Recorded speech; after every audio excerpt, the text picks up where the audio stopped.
Welcome to Rias TV. Jangan lupa like dan tonton video ini sampai habis. Dan jangan lupa buat aktifkan lonceng notifikasinya agar tidak ketinggalan video terbaru dari Rias TV.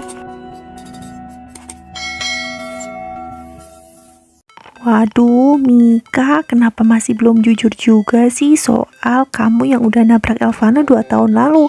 Udah episode 8 nih loh. Tapi tunggu dulu deh, jangan salahin Mika dulu. Soalnya ya emang gimana nggak ketakutan ya si Mika gara-gara Elvano bilang kalau orang yang akan disalahin karena kematian Alvaro itu ada dua. Yang pertama Nando dan kedua adalah orang yang sudah menabrak dia dan membuat dia kecelakaan. Perasaan bersalah dan ketakutan bercampur menjadi satu. Apalagi gawatnya nih ya, Mika mahasiswa baru di kampusnya ternyata harus satu kampus lagi sama Elvano. Ini berarti dia bakal sering-sering ketemu Elvano dan tidak akan bisa mengingkari perasaan bersalahnya atas kejadian 2 tahun lalu yang benar-benar sebenarnya tidak disengaja. Apalagi nih, waktu jadi maba, Mika ini sempat dikerjain sama satu geng motornya si Elvano. Walaupun Elvano ini sebenarnya nggak ikut-ikutan, tapi akhirnya kena damprat juga sama si Mika hingga ia dibuat malu gara-gara sebuah kodok yang dilepaskan oleh Mika dan ditangkap kembali, kemudian diletakkan di tangannya Elvano. Padahal Elvano ini jijik dan takut banget sama kodok. Wah, reputasinya langsung turun drastis dan ia berjanji akan membalas Mika secepatnya. Ngelihat Elvano yang ketakutan kayak gitu tuh, otomatis Isyana langsung refleks bantuin dia. Nah, ini membuat Elvano ini makin bingung kalau emang kenapa Isyana harus bantuin dia padahal Isyana sendiri yang minta putus. Waktu mencoba mencari penjelasan, ternyata ada si Rere yang diam-diam membuntuti mereka dan kepo gitu apa yang mereka bicarakan. Tapi waktu mereka mau tahu siapa yang sembunyi dan mengintai mereka, tiba-tiba teleponnya si Isyana ini bunyi dan ternyata dari Bu Linda mamanya yang pura-pura terjatuh dan membuat Isyana panik dan minta pulang.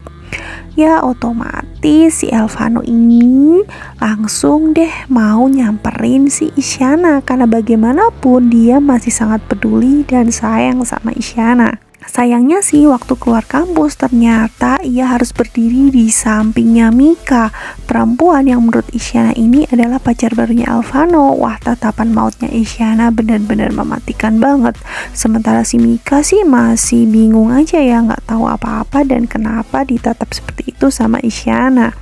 Lalu apakah Elvano yang mengejar Isyana waktu itu akan bertemu juga dengan Mika dan terjadi keributan?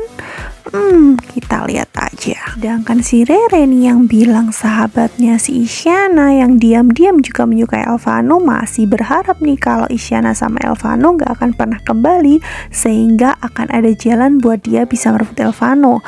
Tapi dia lupa kalau saingannya sekarang bukan cuman Isyana, ada Mika tuh. Tapi lihat deh, itu siapa ya? Oh, ternyata itu adalah Kayla, kakaknya si Mika. Mika sih tadinya seneng banget waktu ketemu Kayla, tapi ternyata Kayla bilang kalau ia tidak mau ada hubungan apa-apa lagi dengan ayahnya ataupun Mika, ataupun ketahuan dari mana asal usulnya yang berasal dari keluarga miskin. Tentu aja si Mika kesel banget dan menganggap kalau Kayla itu benar-benar sudah berubah. Ya walaupun dihina mungkin Kayla bisa terima, tapi hinaan Kayla terhadap ayahnya benar-benar bikin si Mika ini gregetan. Tapi ya mau gimana lagi, gimana pun buruknya sikap Kayla, dia tetap adalah kakak kandungnya. Tapi episode kali ini masih ada satu ganjalan lagi yang bikin Mimin masih penasaran. Sebenarnya anak yang dicari oleh Kalina dan juga Aryo ini siapa ya? Bayi perempuan itu kira-kira kalian bisa tebak gak? Apakah itu Kayla, Mika, atau malah Isyana? Jadi makin penasaran nih Mimin. Tapi siapapun itu yang jelas episodenya lagi seru-serunya banget nih. Makin perlu ditunggu kan? Jadi jangan sampai ketinggalan ya. Kita akan update lagi besok pagi. Bye-bye.